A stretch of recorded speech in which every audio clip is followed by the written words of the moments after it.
ko kayo guys. Ay, ako hindi. Pero ito na nga, may tanong ako. Ano? Is math really relevant in life? Bakit pa siya kailangan? Practical ba talaga yung math? Saglit lang. Ay, sorry. Wait lang, wait lang. Uy, parang ano siya no, mga classic questions sa school, di ba? Madalas talaga natin itanong kung relevant nga ba ang math sa real life, di ba? High school. Ayan. Grabe. Pero para sa akin, ang math ay parang hidden language ng mundo. Oh. Parang hindi mo na talaga siya nakikita, pero nandyan na talaga siya sa lahat ng bagay. I agree.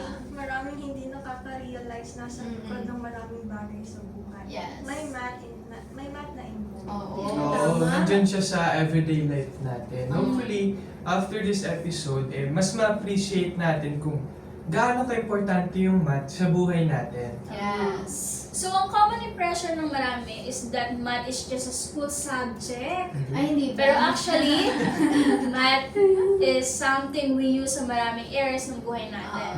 Kaya simulan natin sa isa sa pinakamadaling ma-relate. Ano yan? Ito yung personal finance. Oh my God. So guys, sino sa inyo yung gusto mag-share about this? Sige, ako na. Sige, ikaw Di na. ba? Sa personal finance, Mm. math is super important, di ba? Kasi lalo na kapag nagpa-budget tayo, like yung monthly allowance natin, kailangan talaga natin i-calculate lahat Yes. ng gastos natin, di ba? Mga gastos. Kasi para sure Mm-mm. na may matitira tayo for savings or emergencies. di ba? Yes. So basically, sa simpleng income minus expenses, math na agad ang involved, di ba? Tama yan. Yung basic pa na ginagawa natin sa budgeting, like calculating ng bills, yung mga nanay natin, yung groceries natin, Oo, diba? pati mga leisure. Diba? Tinuturuan tayo mag-manage ng money. And hindi Yes. lang yan, we also learn decision making. Wow. Kasi pinag-iisipan natin kung saan ba mas sulit mag-spend. Tama. Diba? Mm. Sa pagkain ba? Sa Shopee ba? Ah. Sa groceries ba? Diba? Tama. Oo, additionally, math help us in forecasting. Yes. Kunwari kung alam mo kung magkano, usually ang mga gastos mo every month. Yeah. Pwede mong ma-estimate kung magkano ang pwede mong i-save sa future. Yes. Kaya math help us make wiser financial choices. Yes. Totoo. Kaya kung may goal ka makaipon, halimbawa, mas madali kasi mag-track yung progress. True. Kung alam mo paano mag-compute, syempre. Oo. Lalo na yung sa percentages, at saka kung may target ka. Oo. Halimbawa ako, gusto ko makaipon ng 10K, Wow! 6 months. Kunyari lang. Kunyari lang. O hindi. Ay, sorry. And kung marunong ka Posible naman mag-math, yun, di ba? Kasi kung matipid ka. oo. Pero kung yun, kung marunong ka mag-math, kasi mas mapifigure out mo kung magkano sa buwan na to yung iipunin ko per month sa loob ng 6 months. Yes. That's right. At hindi lang personal finance ang nade-develop natin through math. Yes. Analytical thinking is another big benefit. Wow. Math teach us to approach problems logically, which is useful skills sa maraming aspect ng buhay natin, right? Yes. Exactly. Math problems are like training exercise for the brain, di ba? Kapag nasanay kang mag-solve ng math problems, Sana parang mas madali kang makakapag-isip ng logical solution na ibang mga problema sa life, hindi Yeah. lang math related, di ba? Mm-mm. Parang muscle memory siya sa kung nasanay ka mag-solve, mas magiging sharp yung thinking. Oo. Kaya kung may goal ka makaipon, halimbawa, mas madali kasi mag-track yung progress. Kung alam mo paano mag-compute, syempre. Oo. Lalo na yung sa percentages, at saka kung may target ka. Oo. Halimbawa ako, gusto ko makaipon ng 10K, Wow! 6 months. Kunyari lang. Ah. Kunyari lang. O hindi. Ay, sorry. And kung marunong ka Posible naman mag-math, yun, di ba? Kasi Kung matipid ka. oo. Pero kung yun, kung marunong ka mag-math, kasi mas mapifigure out mo kung magkano sa buwan na to yung iipunin ko per month sa loob ng 6 months. Yes. That's right. At hindi lang personal finance ang nade-develop natin through math. Yes. Analytical thinking is another big benefit. Wow. Math teach us to approach problems logically, which is useful skills sa maraming aspect ng buhay natin, right? Yes. Exactly. Math problems are like training exercise for the brain, di ba? Kapag nasanay kang mag-solve ng math problems, Sana parang mas madali kang makakapag-isip ng logical solution na na ibang mga problema sa life, hindi Yeah. lang math-related, di ba? Mm. Parang muscle memory siya sa all. Nasanay ka mag-solve, mas magiging sharp yung thinking. Oo. Lalo na yung mga situations na kailangan mo mag-decide between options. Kunwari, may business opportunity, kung pinag-iisipan mo, hindi ka agad magde-decide. Mm. Instead, you analyze the pros and cons. Kasi may negative at positive yan. Parang sa math, hinahanap mo muna lahat ng factors bago ka mag-final decision, di ba?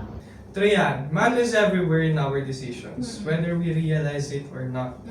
Kasi yung math, tinutulungan tayo timbangin or calculate yung risk at saka yung options natin. So, basically, basic skills na lang siya para sa logical thinking. Yes. Paano naman kung sa professional world? Oh. In many careers, math is crucial. Halimbawa, architects use geometry to design buildings that Yeah. are both functional and aesthetically pleasing. Wow. Tama. And in the tech industry, data scientists analyze these assets using statistics and algorithm to make informed decisions. Oo, I agree because 'di ba, math is the foundation of coding and algorithms. Coding. Lahat ng ito, guys, may computation behind it. And kailangan talaga ng logical skills na natutunan nila from math, 'di ba? Oo. Even sa healthcare, kapag doctors or pharmacists, di ba, they calculate also the correct dosage for a patient.